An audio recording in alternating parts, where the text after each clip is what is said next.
Higit 4.3 million pesos na halaga ng kagamitan sa illegal na LPG refilling facility sinalakay sa bayan ng Umigan. Para po sa detalye ng balita, alamin mula kay Idol Kate Dispo.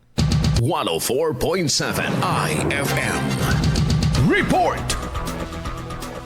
Arestado ang dalawang individual sa isinagawang operasyon ng pulisya laban sa illegal na liquefied petroleum gas refilling sa barangay Don Montano, Umingan noong Abril 27. Nasamsam sa operasyon ang dalawang refilling heads na may final weighing scale, 10 karagdagang refilling heads na may weighing scale, isang motor compressor, isang pump motor at 3 illegal na nirefill na LPG cylinders. Umabot sa tinatayang 4,340,000 pesos ang kabuang halaga ng mga nakumpiskang kagamitan sa higit 7 oras na operasyon sa naturang commercial LPG refilling facility na ikinasa sa bisa ng search warrant para sa paglabag sa Republic Act No. 11592. Bukod sa dalawang naaresto, 7 pang individual, 3 babae at 4 na lalaki kabilang isang security guard ang sangkot ngunit hindi naabutan sa lugar. Patuloy naman na tinutugis ng otoridad ang iba pang kasamahan habang dinala naman ang mga naaresto sa tanggapan ng CIDG Pangasinan para sa dokumentasyon at kaukulang legal na proseso. Ayon sa PNP, bahagi ang operasyon ng pinagting ng kampanya laban sa illegal at mapanganib na LPG refilling activities na nagdudulot ng banta sa kaligtasan ng publiko at proteksyon